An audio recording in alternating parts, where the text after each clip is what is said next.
নমস্কাৰ পলিটিকেল বাৰ্তালৈ স্বাগতম জনাইছোঁ মই গিয়াছুদ্দিন আহমেদ আৰু এই মুহূৰ্তত লৈ আহিছোঁ ৰাজ্যৰ এগৰাকী বিজেপি নেতাই তেখেতে ফেচবুকৰ জৰিয়তে সামাজিক মাধ্যমৰ জৰিয়তে তেখেতে উল্লেখ কৰিছে যে 2026 চনৰ বিধানসভাৰ নিৰ্বাচনত বিজেপিয়ে 100খনতকৈও অধিক আসন লাভ কৰিব। মই পোষ্টটি পঢ়ি দিবৰ কাৰণে প্ৰয়াস কৰিছোঁ আপোনালোকৰ সন্মুখত। ৰাজীৱ বৰুৱা তেখেতে উল্লেখ কৰিছে, তেখেত বিজেপি দলৰ এগৰাকী তেখেত নেতা, তেখেতে উল্লেখ কৰিছে যে 2026 Assembly election in Assam, BJP win more than 100+ seat. আমি তেখেতৰ সৈতে ফোনযোগে আমি এই সম্পৰ্কে আমি কথা পাতিবৰ কাৰণে আমি প্ৰয়াস কৰিছোঁ। ৰাজীৱ বৰুৱা ডাঙৰীয়া, আপোনাক এই মুহূৰ্তত আমাৰ অনুষ্ঠানলৈ স্বাগতম জনাইছোঁ। আপুনি উল্লেখ কৰিলে যে বিজেপিয়ে 100খনতকৈও অধিক আসন লাভ কৰিব। আপোনালোকৰ দলৰ বৰ্তমান সময়ছোৱাৰ স্থিতি বা দলৰ আপোনালোকৰ 100খন আসন লাভ কৰাৰ বিষয়টো উল্লেখ কৰিছে, গতিকে সকলোবোৰ বিষয় উপস্থাপন কৰিবৰ কাৰণে আপোনাক অনুৰোধ জনাইছোঁ। মই ভাৰতীয় জনতা পাৰ্টি এজন কাৰ্যকৰ্তা বা অনুৰাগী হিচাপে এইটো কথা উপলব্ধি কৰিছোঁ যে অসমৰ বিভিন্ন প্ৰান্তলৈ যোৱাৰ পিছত এটা কথা অনুভৱ হৈছে যে এই সময়ত অসমৰ জনতাই আজি তাৰিখত ভাৰতীয় জনতা পাৰ্টি চৰকাৰখন আকৌ অহাটো বিচাৰিছে। আৰু আমাৰ এতিয়া যে এডভান্টেজ আমাৰ, আপুনি এতিয়া পঞ্চায়ত ইলেকশ্যন আহি আছে চাব, পঞ্চায়ত ইলেকশ্যনত আমি মানে 90% পঞ্চায়ততে আমি আমাৰ মানে ছাকচেছ হোৱাটো খাটাং। কাৰণ আমাৰ যি প্লেনিং, সেই প্লেনিংবিলাক আচলতে বহুদিনৰ আগৰ পৰা হৈ থাকে। আৰু প্লেনিঙৰ লগতে বৰ্তমান অসমৰ জনপ্ৰিয় আৰু সুদক্ষ আৰু নৰ্থ ইষ্টৰ চাণক্য বুলি যাক জনা যায়, যে যি তেওঁৰ নেতৃত্বত অসমত এটা গতি পাইছে। আজি বিভিন্ন অঞ্চলবিলাকত যদি চোৱা যায়, আজি বিভিন্ন অঞ্চলত অসমৰ আপুনি যদি শিলচৰ, হাইলাকান্দি বা এইফালে আপুনি ধুবুৰী বা বঙাইগাঁও বা BTC এৰিয়া বা আপুনি আপাৰ আছাম চবতে যায়, মানে ৰাস্তা ঘাট পদূলি এইবিলাক পুৰা ডেভেলপ হৈছে। আৰু শিক্ষাৰ ক্ষেত্ৰত আটাইতকৈ ডেভেলপ হৈছে, কাৰণ অসমে এতিয়া 13খন মেডিকেল কলেজ পাইছে। এইটো আচলতে কেনেকৈ সফল হ'ল এটা সেইটো কথা জনসাধাৰণে বিচাৰে। 2 নম্বৰ কথা হৈছে যে শিক্ষাৰ ক্ষেত্ৰত এতিয়া চাওক, এতিয়া যে ইউনিভাৰ্চিটি, এটা সময়ত অসমত ইউনিভাৰ্চিটি কেইখন আছিল, কিন্তু আজি তাৰিখত অসমে বহু কেইখন ইউনিভাৰ্চিটি পাইছে। নেক্সট অসমৰ আটাইতকৈ ডাঙৰ কথাটো হৈছে চবতকে প্লাছ পইণ্টটো হৈছে এডভান্টেজ আছাম 2.0। এডভান্টেজ আছামত অসমে প্ৰায় 5 লাখ টকা ইনভেষ্টমেণ্ট পাইছে, সেইটো এটা ডাঙৰ কথা নহয়। ডাঙৰ কথাটো হৈছে যে অসমলৈ 65খন দেশৰ ৰাষ্ট্ৰদূত বা হাই কমিছনাৰ আহি অসমত উপস্থিত হ'ল। আৰু কাজিৰঙাত একেলগে 41খন দেশৰ মানে হাই কমিছনাৰ আৰু সেই লোক উপস্থিত হ'ল, এম্বেচাডৰ আহি উপস্থিত হ'ল। গতিকে চাওক, এইবিলাক যিবিলাক পজিটিভ ভাইব্ৰেশ্যন যদি অসমত টুৰিজিম ছেক্টৰৰ ক্ষেত্ৰত বাঢ়ে, শিক্ষাৰ ক্ষেত্ৰত অসম আগবাঢ়িছে। অসমত পোনপ্ৰথমভাৱে ছেমি কণ্ডাক্টৰ প্ৰজেক্ট এইবাৰ নৱেম্বৰত চালু হ'ব। অসমত ইথানল প্ৰজেক্ট আৰম্ভ হ'ব। চাউথ ইষ্ট এছিয়াৰ লগত অসমৰ দ্ৰুতগতিত এটা সম্প্ৰসাৰণ ঘটি আছে। গতিকে এই সময়ত কি হৈছে, জনতাই দেখিছে যে উন্নয়নৰ ধাৰা কিটো গতিত আগবাঢ়িছে। আচলতে আমি যিটো উন্নয়নত যিখিনি ক্ষেত্ৰত আমি কাম কৰি আছো, সেই কামখিনি আৰু 5 বছৰ পিছত জনতাৰ মাজত ফুটি উঠিব যে অসম অৰ্থনৈতিকভাৱে কিটো দিশত গতি কৰি আছে। যে মই অসমৰ বিভিন্ন প্ৰান্তলৈ যোৱাৰ পাছত আজি অসমৰ দল সংগঠন সকলোৱে এটা কথা কৈছে যে এডভান্টেজ আছাম 2.0ৰ পৰা যি ছাকচেছ পাইছে, সেই যদি ছাকচেছ যদি চোৱা যায়, মই অকল 100+ বুলি কৈছো, এইটো সংখ্যা আৰু বাঢ়িবও পাৰে। ইলেকশ্যনৰ সময়লৈকে 100+ নহয়, এইটো 110+ হোৱাৰ পূৰ্ণ সম্ভাৱনা আছে। কাৰণ আমাৰ কামখিনি চাব লাগিব। ৰাইজে কাম চাইছে, ৰাইজে আজিকালি কোনটো দলে কেনেকুৱা গতিত কাম কৰিছে। অসমৰ সন্মানীয় মুখ্যমন্ত্ৰী ডাঙৰীয়াই যিটো গতিত লেভেলত কাম কৰিছে, যোৱাকালি ADRE এক্সাম দিলে, আপুনি এটা ADRE এক্সামত চাওক, ADRE এক্সামৰ এনেকুৱা মানে ভাৰতবৰ্ষৰ ইতিহাসত এনেকুৱা বিৰল যে ইমান এটা ডাঙৰ এক্সাম কণ্ডাক্ট কৰাৰ পিছত একেলগে যেতিয়া ৰিজাল্ট দিছে, ৰিজাল্টৰ মাৰ্কশ্বিটখন OMR শ্বিটখনো ৱেবছাইটত এভেইলেবল কৰি দিছে। যে এজন ছাত্ৰই যিটো প্ৰকৃততে লিখিছে সেইটো নম্বৰে পাইছে। সেইকাৰণে আপুনি কাট অফ নম্বৰটো বাঢ়িছে। কাট অফ নম্বৰটো যেতিয়া যদি আপুনি নপঢ়োৱাকে পৰীক্ষা দিয়েতো আপুনি পৰীক্ষাত ফেইল হ'ব।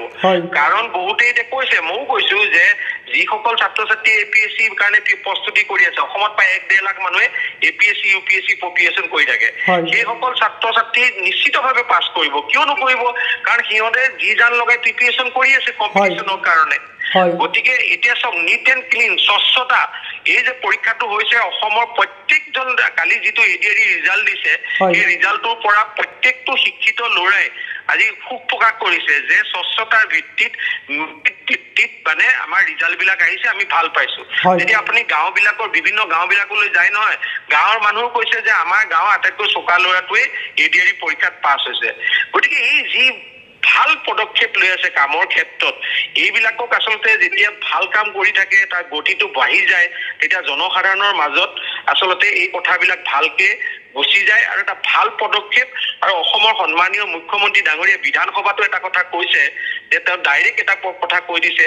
যে কৈছে যদি মই যদি কিবা কৰাপশ্যন কৰিছো চাকৰি দিয়াৰ ক্ষেত্ৰত ক'ৰবাত যদি বেয়া কাম কৰিছো তেতিয়াহ'লে প্ৰুফ কৰি দিয়ক গতিকে এনেকুৱা চেলেঞ্জ বিধানসভাৰ যেতিয়া মজিয়াত দিব পাৰিছে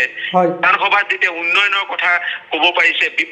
জাষ্টিছ বিপ্লৱ শৰ্মাৰ প্ৰতিবেদনৰ ওপৰত চাওক ডিছকাছ কৰিছে অপেনলি ডিছকাছ কৰিছে গতিকে এই যিবিলাক বৰ্তমান সময়ত এই মানুহবিলাক আজি বৰ্তমান জনতাবিলাক এনেকুৱা নহয় আগৰ যিটো চিষ্টেম আছিলে সেই চিষ্টেমটো এইটো আছিলে যে জনসাধাৰণক সৰু সৰু কিবা এটা দি দিলে জনসাধাৰণবিলাকে ভোট দি দিয়ে কিন্তু আজি জনসাধাৰণে উন্নয়ন বিচাৰে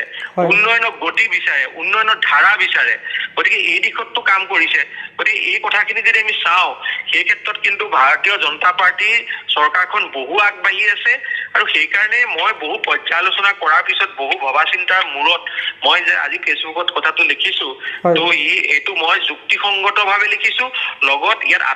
আধাৰ বেছ জনসাধাৰণৰ লগত যেতিয়া কথা বতৰা পাতো এই আধাৰ বেছ কৰি এই কথাখিনি কৈছো 100+ তো আপুনি ডেফিনেটলি লিখি থওক বিজেপি অকলে 100+ পাবলৈ সক্ষম হ'ব নিশ্চিতভাৱে ৰাজীৱ বৰুৱা ডাঙৰীয়া আপুনি যিখিনি কথা উল্লেখ কৰিলে এই কথাখিনি বিশেষ ৰূপে ৰাজনৈতিক ক্ষেত্ৰখনে বিশেষ ৰূপে চৰ্চাৰ কেন্দ্ৰবিন্দু হৈ পৰিছে মোৰ দ্বিতীয়টো প্ৰশ্ন আপুনি যিহেতু কৈছিলে যে 100ৰ পৰা হয়তো 110খনতকৈ আসন বৃদ্ধি হ'ব পাৰে এতিয়া এই 110খন আসন বৃদ্ধি হোৱাৰ বাবে আপোনালোকে সমগ্ৰ 126টা সমষ্টি আপোনালোকে এই মুহূৰ্তত আপোনালোকৰ উন্নয়নৰ জয়গান বোৱাবলৈ সক্ষম হৈছে বুলি আপুনি ভাবে 100% মই এইটো কাৰণে ভাবো চক একেদিনেতো গোটেইখিনি সম্ভৱ নহয় যদি আপুনি আজি তাৰিখত আপুনি মই প্ৰথমে ধৰি লৈছো বৰাক ভেলী আপুনি যদি বৰাক ভেলীৰ লগত এটা সময়ত বৰাক ভেলী যাবলৈ প্ৰায় 12 ঘণ্টা সময় লাগিছিলে ৰাইট নাও আপুনি গুৱাহাটীৰ পৰা বৰাক ভেলী মই নিজে গৈ আহিছো বৰাক ভেলী যাবলৈ জাষ্ট আপোনাক 4-5-6 ঘণ্টাৰ ভিতৰতে আপুনি গৈ কৰিমগঞ্জ পাব পাৰে বা হাইলাকান্দি 7-8 ঘণ্টাত পাব পাৰে গতিকে নেক্সট আপুনি যদি এটা সময়ত লখিমপুৰলৈ আহিবলৈ আজি 10 বছৰ আগতে লখিমপুৰলৈ আহিবলৈ আমি লখিমপুৰ পৰা 10 ঘণ্টা জাৰ্ণি কৰিব লাগে আজি যদি আপুনি লখিমপুৰ বা ধেমাজিলৈ আহিব লাগে লখিমপুৰলৈ আহিবলৈ আপোনাক হাৰ্ডলি 4.5 ঘণ্টা 5 ঘণ্টাৰ ভিতৰত আপুনি লখিমপুৰ পাই যাব পৰা ফেচিলিটি দিছে 2 নম্বৰ কথা হৈছে আপুনি আজি তাৰিখত কি হৈছে এটা মেজৰ কন্ট্ৰাক্টৰ্ছ